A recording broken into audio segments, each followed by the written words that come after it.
शहादा शहरातील खेतिया रस्त्यावरील एसए मिशन स्कूल ते लोणखेडा दरम्यान गत 4 महिन्यांपासून जड वाहनांची वर्दळ वाढल्यामुळे रस्त्याची परिस्थिती गंभीर झाली आहे.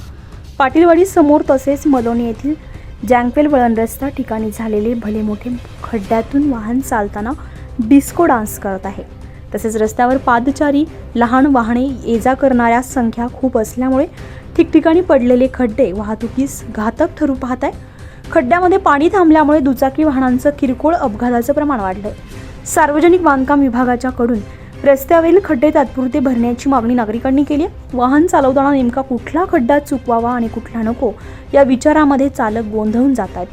परिणामी वाहनांचे अपघात आणि मेंटेनन्स वाढत आहेत. अनेकांना हाडाच्या दुखण्याने त्रस्त केलंय. परिणामी प्रचंड आर्थिक भुर्दंडही सोसावा लागतोय. त्यामुळे हा रस्ता म्हणजे रस्त्यात खड्डे की खड्ड्यात रस्ता असा प्रश्न निर्माण झालाय.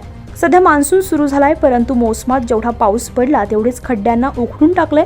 असंख्य खड्ड्यांमुळे अनेक वाहनधारक घाईगुतीला येत आहेत. रस्त्याची ही दयनीय अवस्था अभियंताला का दिसत नाही की दिसत असूनही जाणून बुजून डोळ्यावर गांधीरीची पट्टी ओढली जाते हे परिसरातील नागरिकांना आणि वाहनधारकांना समजेनासं झालंय.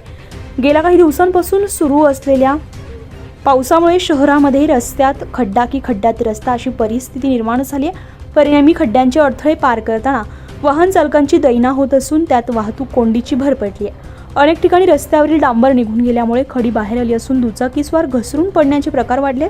पावसाळा सुरू झाला की त्या पाठोपाठ रस्त्यावर पडणारे खड्डे ही समस्या आलीच. वर्षानुवर्षे हाच अनुभव. जूनपासून सुरू झालेल्या पावसामुळे शहराच्या खेतिया रस्त्यावरील पाटीलवाडी ते मलोनी जँकवेल रस्त्यांचे भीषण चित्र पाहता रस्त्यामध्ये खड्डे आहेत की खड्ड्यात रस्ता आहे असा प्रश्न पडतोय. त्यामुळे जपून जपून जपून जा रे, पुढे खड्डा आहे असंच म्हणावं असं वाटतंय. तालुक्यातील डामरखेडा गावालगत प्रकाशा रस्त्या गोमाई नदीपात्रात खूप वर्षांपूर्वी पुलाचं काम केलंय.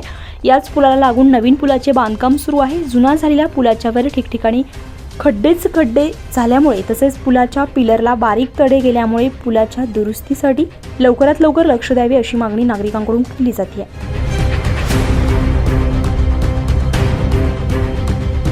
24 लाईव्ह महाराष्ट्र न्यूजसाठी जगदीश वाणी, नवापूर, नंदुरबार.